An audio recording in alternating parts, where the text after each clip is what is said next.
أعوذ بالله من الشيطان الرجيم. بسم الله الرحمن الرحيم.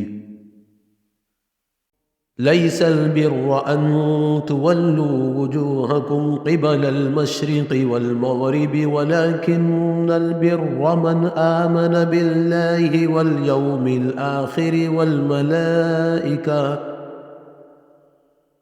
والملائكة والكتاب والنبيين وآتى المال على حبه ذوي القربى واليتامى والمساكين وابن السبيل والسائلين وفي الرقاب وأقام الصلاة وآتى الزكاة والموفون بعهدهم إذا عاهدوا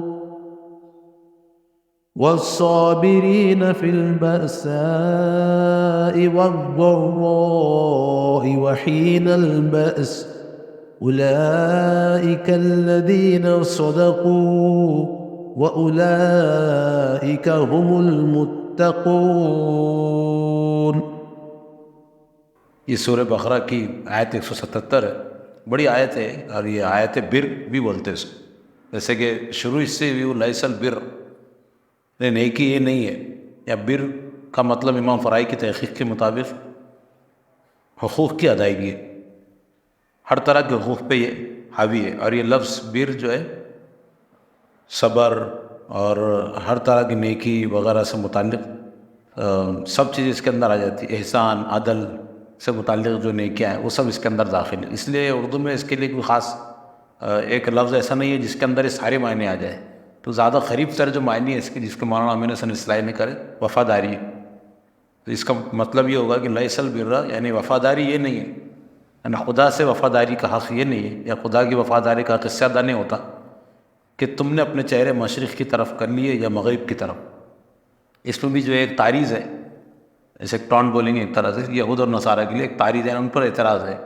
ہم نے دیکھے پچھلے کئی رکوع میں کہ ان کے جھگڑے اس پہ مشرق اور مغرب، اتنی بحث ہے اور اتنا جھگڑا ہے ان کا صرف قبلے کی سمت میں کہ ایسا لگتا ہے کہ پورے دین کی بنیادی وہ یہ مشرق اور مغرب، اور باقی سب چیزیں تو ان کے پاس ثانوی ہوگی اب، تو اس طرح بتا اللہ تعالیٰ نے کہ مشرق اور مغرب کی طرف صرف چہروں کا پھیر لینا ہی ہے، اس سے خدا کی وفاداری کا حق ادا نہیں ہوتا، تو پھر خدا کی وفاداری کا حق کس سے ادا ہوتا؟ تو اس کا بھی جواب خود خدا ہی نہیں دیا، اور ظاہر خدا ہی حق رکھتا ہے کہ وہ دے، اور رہنمائی کی ذمہ داری اسی کی ہے، فرمایا بلکہ وفاداری، خدا سے وفاداری تو یہ وہ وفاداری ہے کہ آدمی اللہ کو اور یوم آخر اور ملائکہ اور اللہ کی نازل کی ہوئی کتاب اور اس کے پیغمبروں کو دل سے مانے، یعنی ایمان یاد آ گئی پہلے، یعنی اللہ پر ایمان، کیسے ایمان؟ جیسے کہ وہ ہے اس کی صفات کے ساتھ، اس کی ذات اور اس کی صفات، اس کے اختیارات اور حقوق میں کسی کو کسی بھی درجے میں شریک نہ کرتے ہوئے اللہ کو ایک جاننا، ایک ماننا، اور اس کے ماننے کے پورے تقاضوں کے ساتھ اس کو ماننا ہے،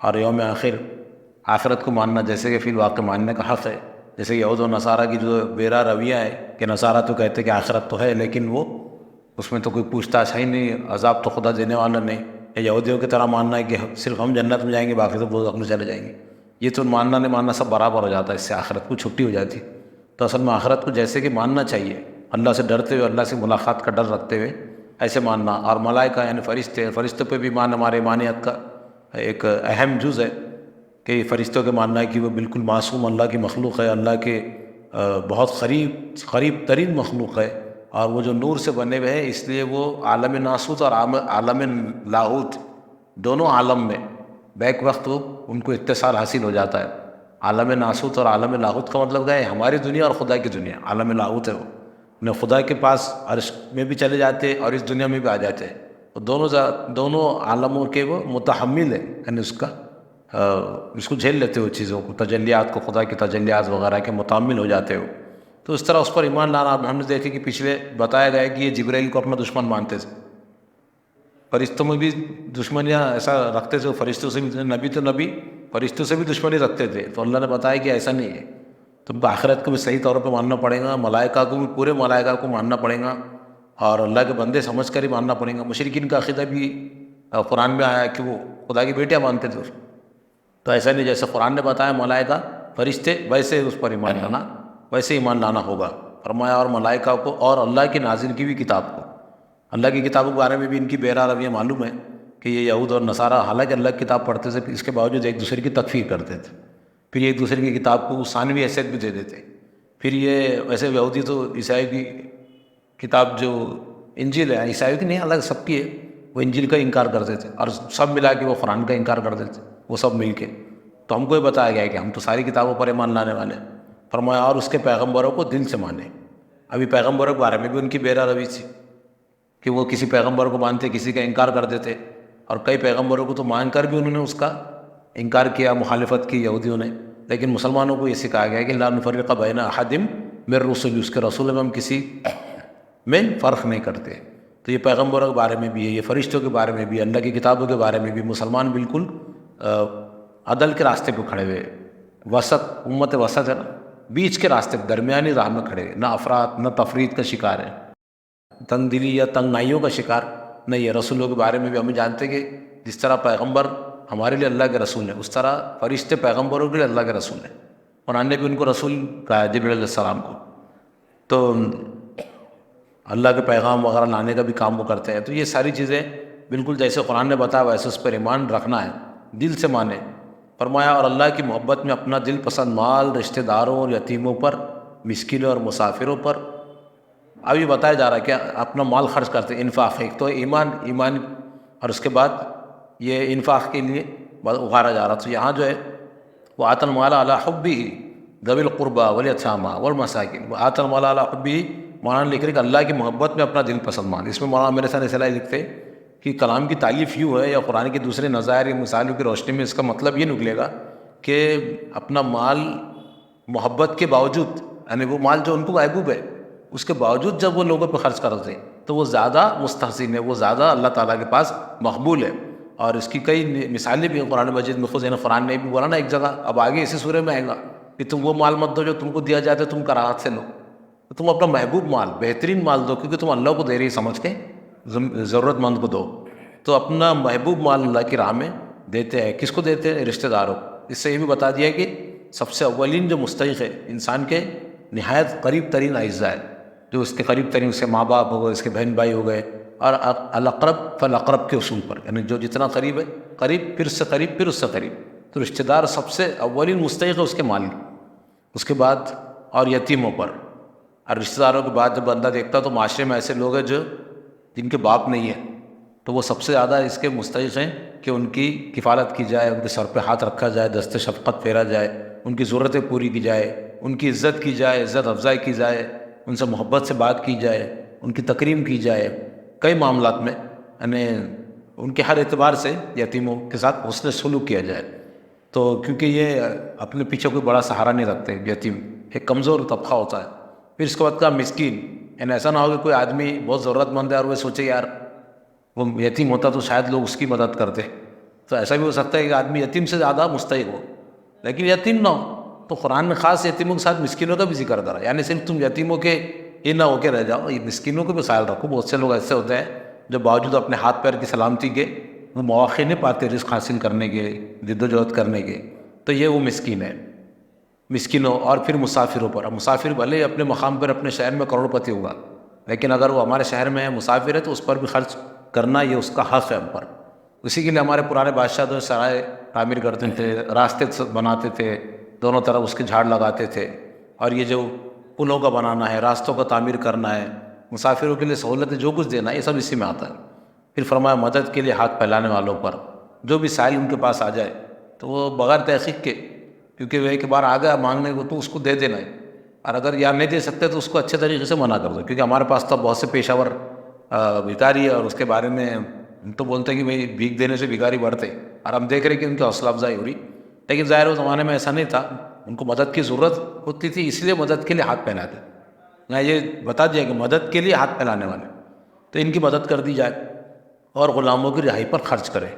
ظاہر غلاموں کے بارے میں قرآن مجید نے جگہ جگہ انکریج کرا لوگوں کو یہ کہ غلامی ختم ہو جائے. غلامی جو بحیثیت انسٹیٹیوٹ سے وہاں جاری تھی، آہستہ آہستہ آہستہ اس کو ختم کرنے کی طرف قدم بڑھایا قرآن نے.